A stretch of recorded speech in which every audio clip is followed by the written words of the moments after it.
I'm Hans Boas. I'm professor of Germanic linguistics at the University of Texas at Austin.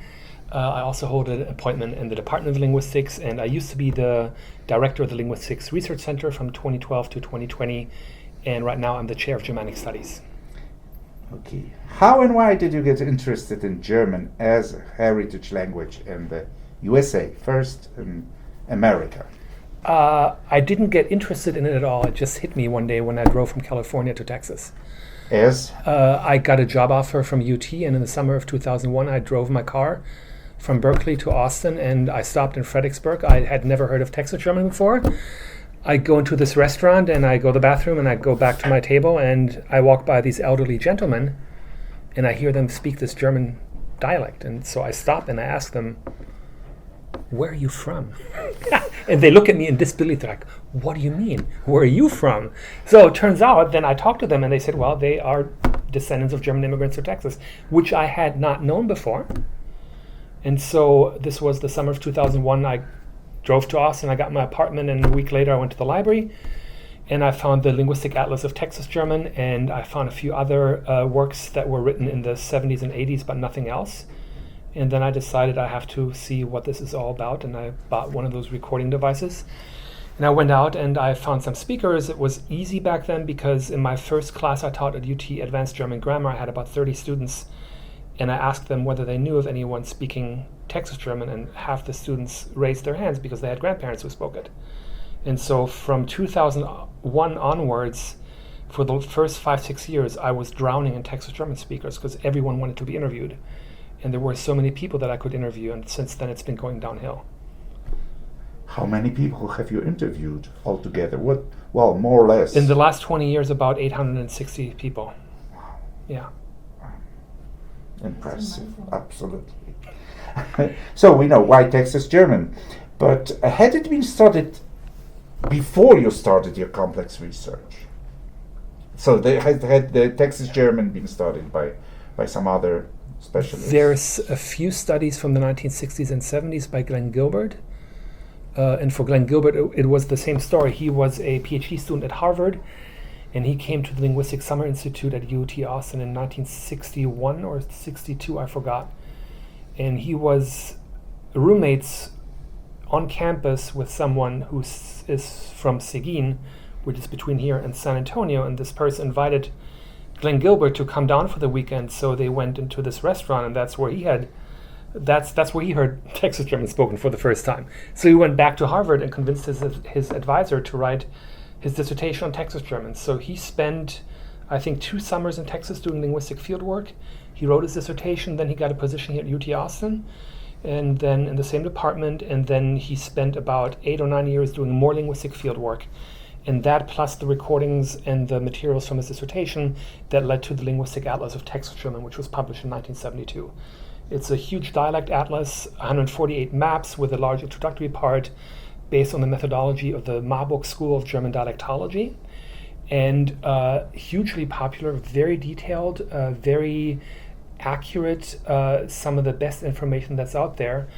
And then there were a few small-scale studies after that, but basically nothing until I started picking up work on Texas German again. Interestingly, and this is how sometimes history plays out, Glenn Gilbert donated his original recordings from the 1960s to the University of Wisconsin in Madison, and they created digital copies of which I got a copy.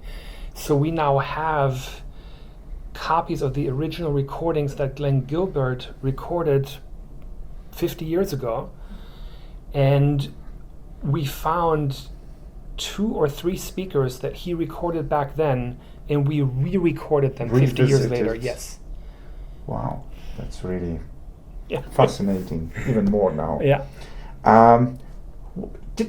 Had you studied other Sprachinsel language enclaves, or German or Germanic, or well, any other diaspora enclaves as a linguist before? Nothing.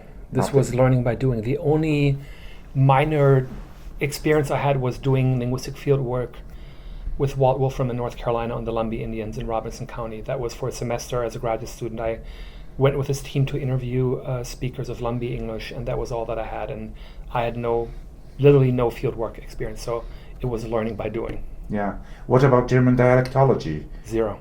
Oh. Learning by doing. Yeah. Did you speak any German dialect when in Germany? No, I have passive knowledge of Swabian because both of my parents grew up in southern Germany, and that's about it. Okay, thank you. So let's go to the Texas German. What are the common features? What is the specificity of Texas German? So leading to the general question, what is Texas German? The short answer is there is no Texas German. Okay. Yeah. So people, as you know, like to do groupings and generalizations, and they like to draw isoglasses, and they like to say, oh, here's variety A, B, and C, and you can kind of differentiate them, and there's, contact zones where things merge, and in Texas German, it's nothing like that. So Texas German is essentially a collection of mixed dialects that have evolved over the last 150 years. So you had about 5 or 6 major dialectal areas from German-speaking Central Europe, speakers coming to Texas starting in the 1830s, and then they started talking to each other. And so if you take this model of dialect formation by Viktor Szelmunsky or by Peter Trutko, they're kind of variations on the same theme. You're looking at about 2 to 3 generations of leveling, where the dialectal differences between the original donor dialects got leveled out over time. So what you end up having is the slow reduction of the most salient dialect features of the input donor dialects. And usually that process takes about 4 generations. Texas German got stopped in this development halfway in the middle of the 3rd generation, because that's when World War I happened, and that's when the English-only laws were passed, and German all of a sudden overnight became a kind of negative connotation. So people were not allowed to speak German. The German schools stopped instructing in German. People changed their names. Churches switched from German to English. It was speaking German or being somehow related with German was not a cool thing in 1917. Okay. And it lasted for a while after that. In between the 2 world wars, it was kind of a gray zone. And then World War II was really the part that put an end to it, where most of the Texas German parents realized they don't want to teach their kids German at home because they don't want them to have a German accent and somehow get some type of disadvantage because of it.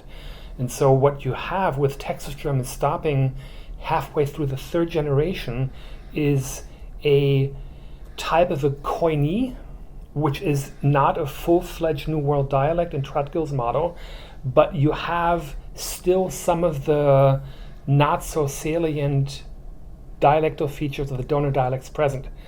And what you have today is the last reflection of Texas German from that point in like 1917, 18, 19, 20 and onwards, where it got basically frozen in time. So it didn't have a chance to evolve into a completely focused New World dialect like New Zealand English or Quebecois French. Or Pennsylvania. Or Pennsylvania, right. Well, but there you have only 1 or 2 dialects, right? Texas German is 4, 5, 6 different ones, which is also what makes it unique. You have all these different input dialects. Most of the German dialects that you find around the world, most if not, well, I don't want to say all, but most of the dialects, there's 1 donor dialect, maybe 2. So if you look at the Sprachinseln that you find in Russia, there's usually 1 or 2 input dialects, and it's usually a regional thing. Sometimes it's a religious difference even, but there's very small differences. And in Texas German, because people came from so many different areas of German-speaking Central Europe, you have these huge differences in German dialects. And that's what makes it really different from almost all the other German Sprachinseln. If you go to Wisconsin or to Kansas, most of those places, you can go into a place and you can ask people and they say, my ancestors are from village X or town Y over in Europe. And here it's like, well, grandparent here, there. And so you'll get 4 or 5 different locations usually. And so that's what makes it really unique. And so the fact that it never evolved into a New World dialect that's really focused as a unique variety, leveling out most of the dialect differences, like in New Zealand English or in South African English or in Quebecois French, that's what you have. That never happened in Texas German. And then as it tried to solidify, it got kind of cut off and then it started dying out. And so you have kind of a double whammy, so that Texas German is both a not completely fully baked New World dialect, and at the same time it's basically dying. And so when you go out and you start talking to people, you realize that there is no coherent Texas German. What you get is a collection of different dialects spoken by different people with various salient markers, dialect markers from various German dialects. And so you end up having the way that you could define Texas German is by a region. So you say, this is the region, and here's German speakers. These are descendants of immigrants from Germany. And then the way linguistically how you can define, you can say here's maybe a dozen, maybe a few more features that all speakers of Texas German share. So, for example, heavy borrowings from English, no more genitive case, very little dative case. Some few speakers make no case distinctions at all anymore. It looks like English. The word order gets somehow fixed. Lots of discourse markers from English. No more front-rounded vowels, and so on. So you can come up with a list of maybe a dozen linguistic features, and you can say, this is what almost all the Texas German speakers do. And everything else is variation. So we interviewed multiple families, parents and their children, sometimes 5, 6, sometimes 10 kids. They talk completely differently. Each? Each. The father, the mother, and all the kids, they talk differently. No one will use genitive. They won't round their front vowels. They don't put the finite verb in second position, in final position, in subordinate clauses, and so on. So they all have those kind of maybe 12, 15, maybe 20 features, but everything else, variation. And so for linguists, it's both, a fun playground, but it's also a nightmare.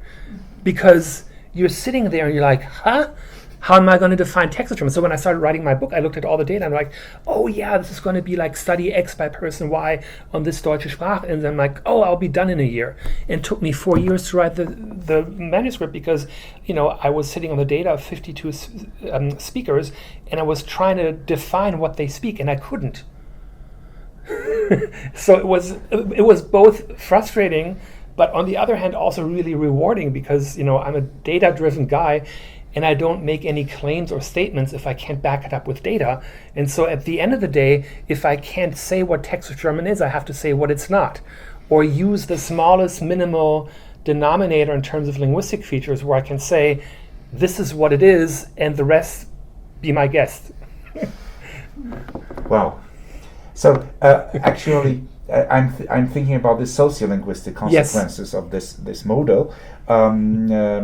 What about the feeling of impurity or stigma of impurity within the community themselves?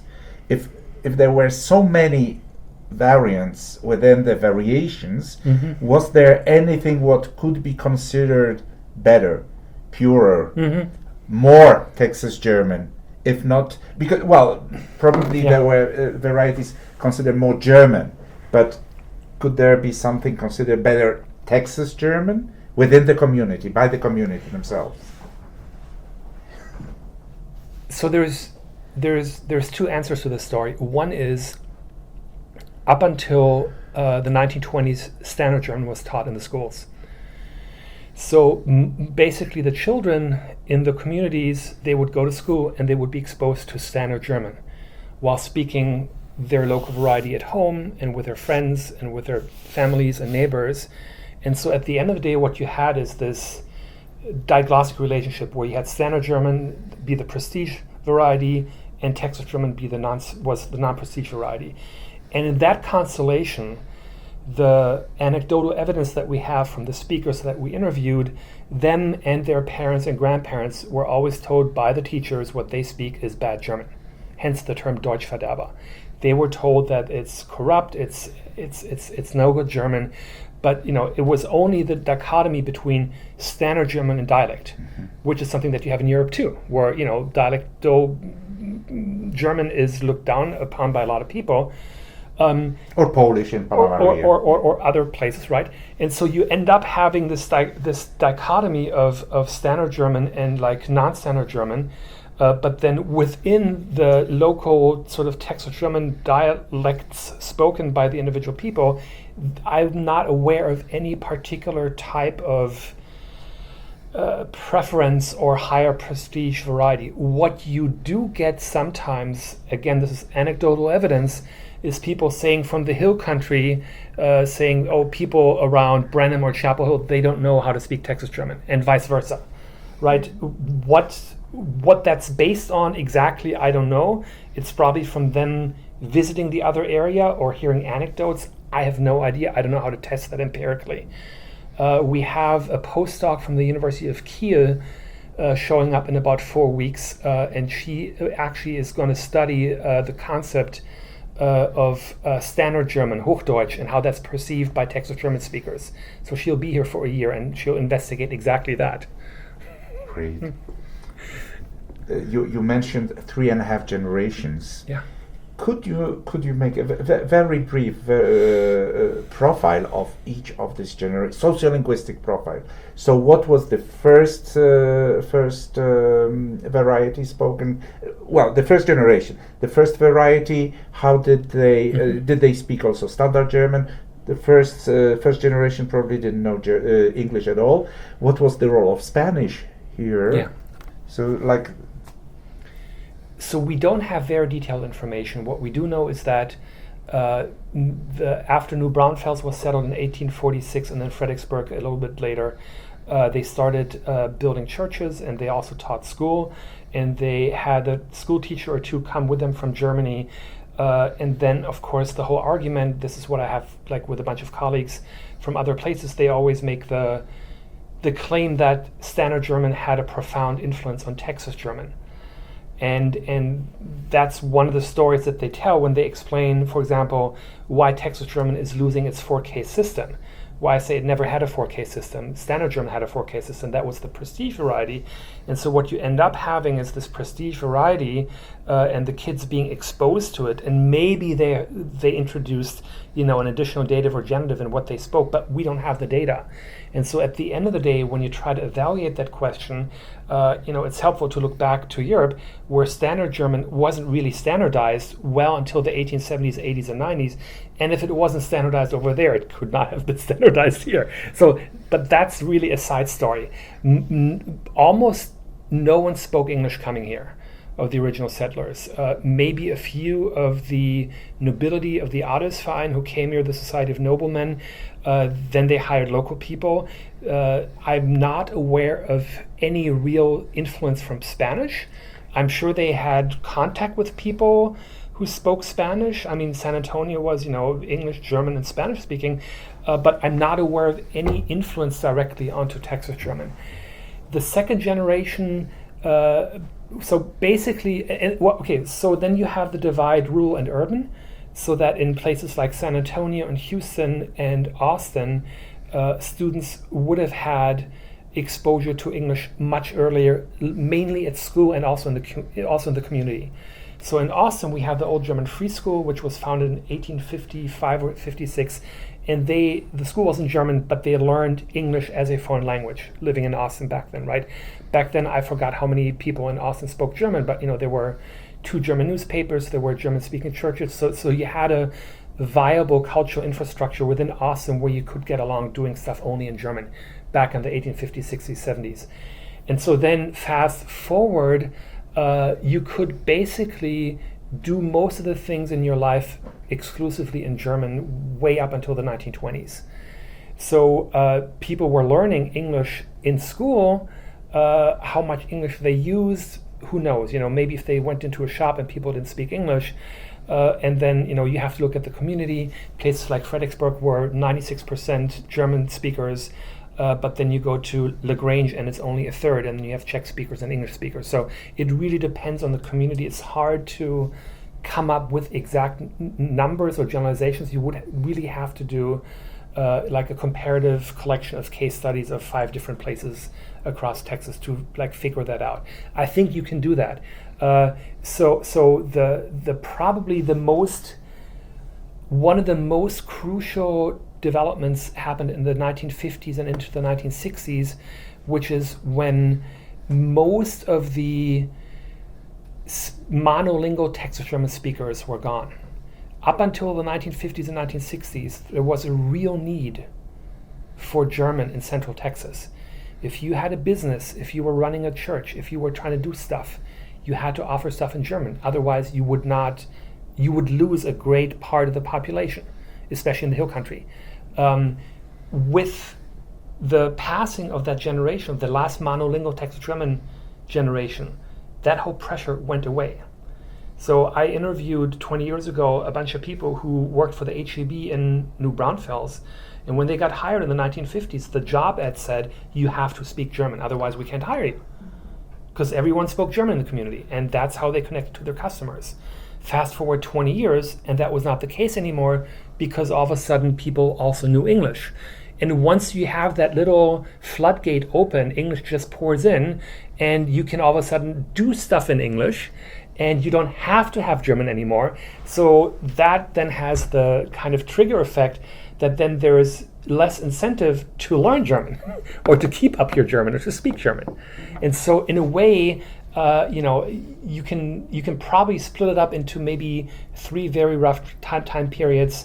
The early settlements from the 1870s up until the 1920s, where most things in most Texas German communities, you could do everything in German, monolingual basically. And people moving in, they would actually have to learn German because no one spoke other languages. And then between the wars, it was kind of like a so-so, like you could also do stuff in other languages, but German was still dominant in most places. And then after the 1950s, it was from there like the beginning of the end of things just literally going downhill. And that's also when the last parents basically decided not to teach German to their kids anymore, was like in the 1950s. And then it was basically dominant English. However, I have to say, last week I got an email from a woman out of the blue who's born in 1965 and says she was raised in Texas German and that's her first language. So I'm hoping to interview her in a few weeks. Great. Could you tell yes. some words about this German language press newspapers? Because this was like a universe itself. So basically every community had their own German-speaking newspaper, both in large cities, but also in small towns like Seguin and Fredericksburg and Hallettsville and LaGrange and over in Giddings. It was most of them were weekly publications. You also had daily publications. You had monthly publications. But in the early 20th century, you had more than 100 German-speaking newspapers across Central Texas, and so it was pretty popular. That's how people got their news. Yeah. Thank you. So for many generations of Texans, 2 or 3 generations of Texans, German was like an everyday language, but it was also an element of the linguistic repertoire of a couple of more ethnicities, groups. So within this wave of German colonization, who arrived were Poles, Czechs, Sorbians. Yeah. Well, we can list Moravians, of course. Silesians, German-speaking Jews. Yeah. So actually, that's what you turned my attention to. Actually, this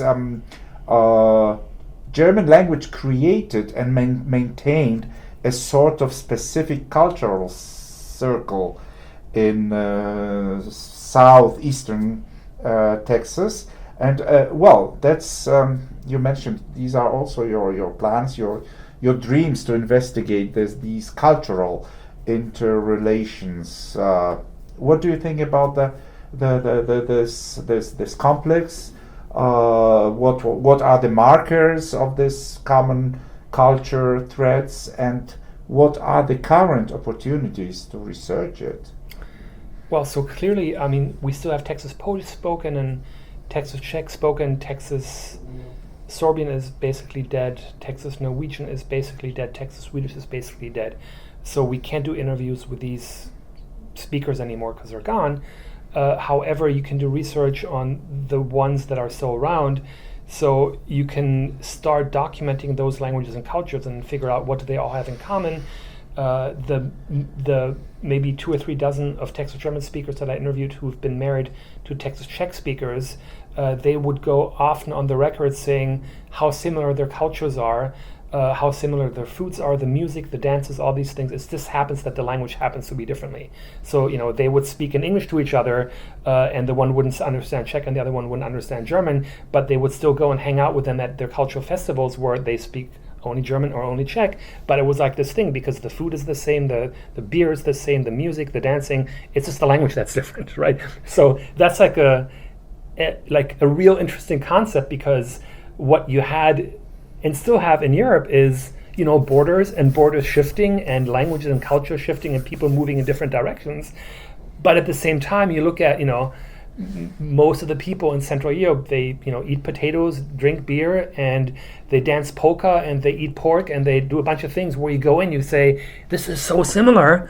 They just happen to speak different languages, right? And so you take people from Europe and you put them in the middle of Texas, and you mix them up, and all of a sudden they're in these mixed communities, and they all get along. Well, for the most part, right? But there's like this really new emergence of melting pot is such a loaded term, but it really hits the point where you see that when people are, in a new place, out of their, comfort zone of their ancestral lands, and they all of a sudden meet people who speak a different language. But then, other than that, it's basically the same. Well, okay, sometimes you get the difference in religion, but that's yet another topic. But you end up having these similarities where you start wondering, well, isn't that strange that it takes, a continent and an ocean apart for these people to all of a sudden interact and figure out that they can work things out if they want to? So I think that by itself is really interesting. Of course, the historical aspect is really hard to research, right? Because you would have to go into those mixed communities and look at minutes and records of these culture organizations, of the shooting clubs, the dancing clubs. Shiner Brewery is the best example. A bunch of Czechs and Germans got together to build this brewery, and they got this Bavarian brewmeister in 1907. They opened up this brewery, and it's still operating, and it's producing halfway decent beer. But that was like another thing where they said, we gotta have beer. And so they got together and opened a brewery. Why not? Okay, so but don't you think that most of the newcomers from the region, so like Czechs, Poles, definitely Sorbians, they did know German, so the German language was somehow, at least for the first generation. So like the Polish priest from Pana Maria, Mochigęba, he was actually brought by the Bishop of Galveston in order to take care of one of the German-speaking parishes. Mochigęba was his first parish was New Braunfels. Okay. And only then realizing how much, how important the economic and social advancement and growth among the German immigrants was, he thought maybe my compatriots from that poor part of Silesia could also come and benefit from it. So there were not many ethnic reasons or political, but socio-economical. And the priests in Silesia, they did speak German. I think some of the newcomers they knew German. So I think that still German language for the first generation was this common platform. Might have been the German language. Probably. Again. But then this linkage, this feeling was probably lost. Well, in this community. Probably, I don't know how one would find that information. I mean, you would letters. You could look at letters. You could look at other records, maybe diaries. I mean, I would assume, given the linguistic landscape of the 19th century, where German in most part of Central and Eastern Europe did play an important role in administration and in education, I would expect that most of the people coming here who had some school education would at least have some passive knowledge of German.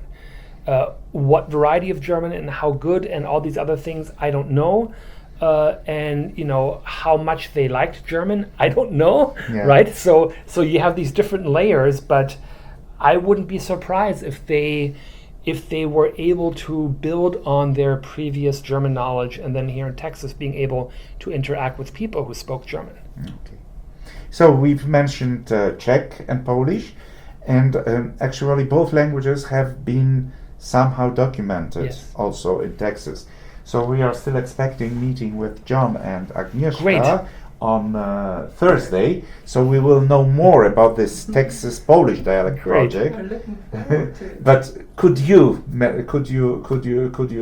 tell us what you know, because everybody mentions your project, your German project, Yeah. as a sort of model for both Polish Yeah, and sure. Czech collection. Well, so with John and his wife, so John was a graduate student here in the department until 4 years ago, I think, 3 years ago.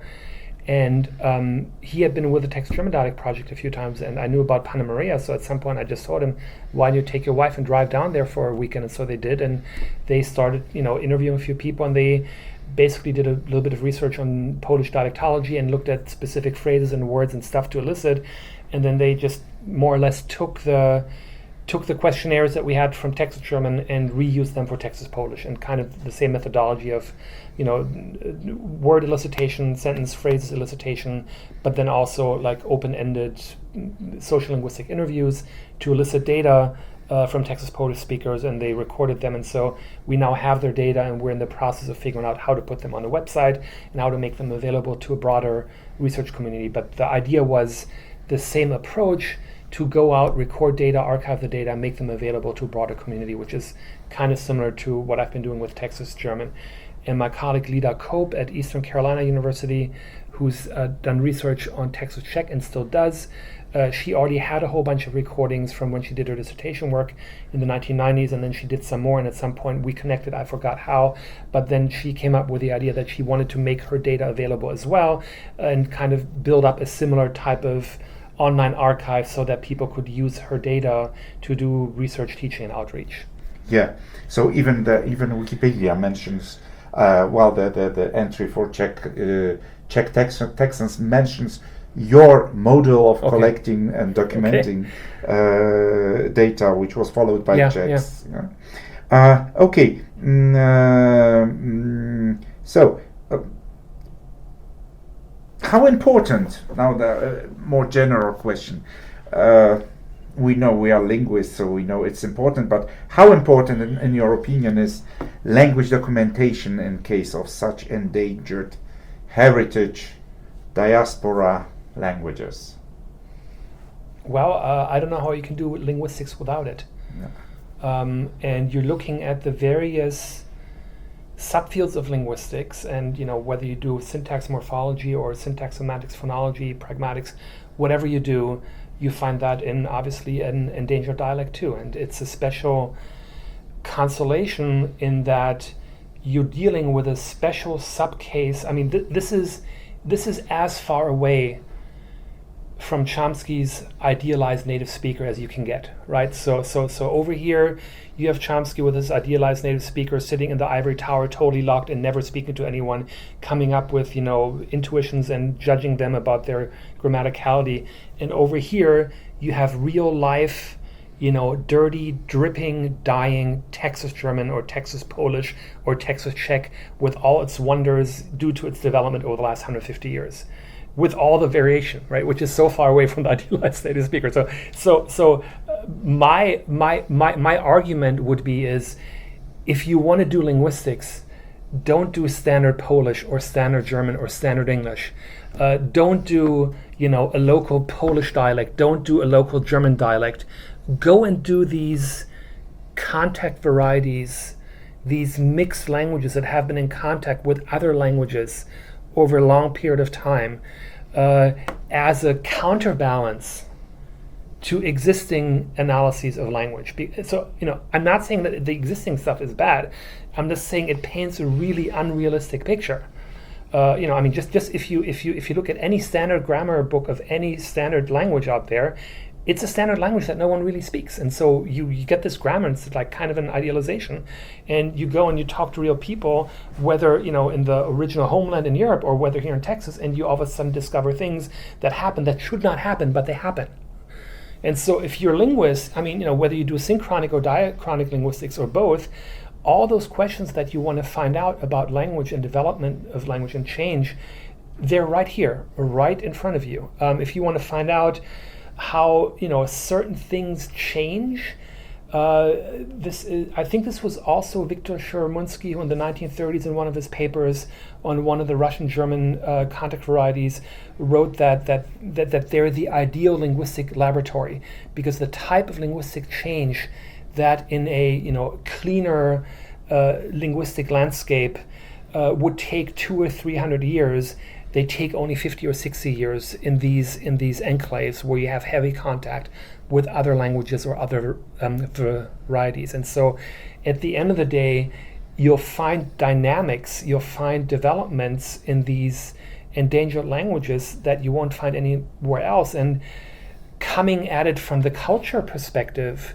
this is what I think really sets Texas identity apart from other identities, is that there is Texas German, that there is Texas Czech, there is Texas Spanish, there is Texas like there's all these immigrant languages that are based on an immigrant language, but they're so different now, and they're part of the unique identity of what it means to be Texan.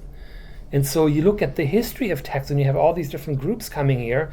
Yeah, they now all more or less speak English, but everything behind that is so diverse that it's literally unbelievable that you only understand it when you start digging. And that's when you start really discovering not just the linguistic aspect, but all these cultural aspects and overlaps. Thank you. What do you think the future of Texas German is? It'll be gone in about 15 years. So we hope to interview another few hundred speakers before it dies out. Okay. It's not looking too good. We are very much looking forward to see the results, and thank you. Of Thank course, you, Hans. Thomas. This You're was most welcome. great.